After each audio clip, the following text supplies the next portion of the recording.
Well, it's been 18 months since U.S. forces pulled out of Afghanistan. And those 18 months have been emotional for the family of Marine Sgt. Wyatt Wilson from Helper, Utah.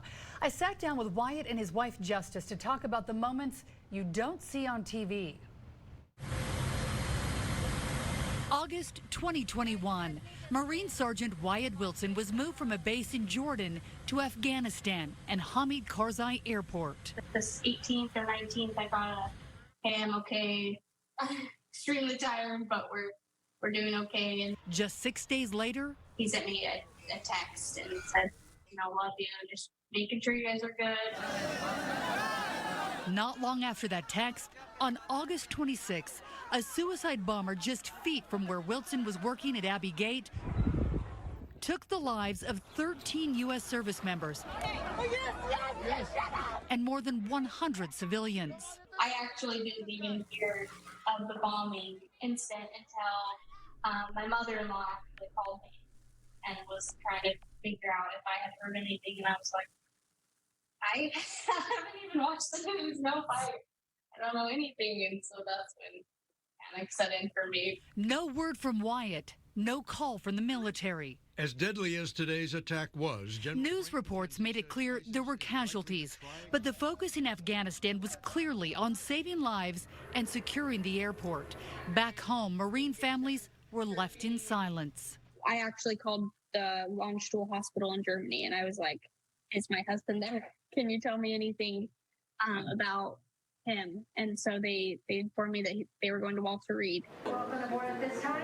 Days later, as Justice Wilson was boarding the plane to Washington, the call she'd been waiting for and dreading. I was loading on the plane, and I was about to turn my plane on airplane mode, and I got a call that said Quantico, Virginia, and I was like, that's the call. At Walter Reed, I was just shocked. I had to take a step back because I was like, what actually happened? I hadn't been told anything medically. The extent of Wyatt's injuries took time to sink in. I didn't know why, his legs were covered in shrapnel wounds.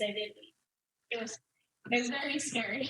His jaw broken and wired shut, and yet somehow she knew everything would be okay. I don't know, being together just felt, I was like, oh, okay, he'll be okay. I mean, it's going to be a long road no matter what, but he'll be okay. It would be 8 days before Wyatt would wake from his coma. It was actually my birthday, and they were giving me a whiteboard to write on, filling in the blanks of what he did not remember. Actually happening to look up what emergency thoracotomy is, that was probably when I was like, okay, that was a pretty wild thing to happen.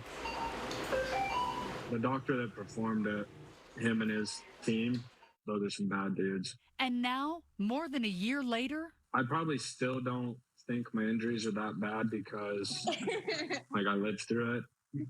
Daddy fun to play with. Wilson not only survived the attack, but saved the life of a fellow Marine while risking his own life. Tonight on 2 News at 10, his heroic actions that earned him one of the military's highest honors.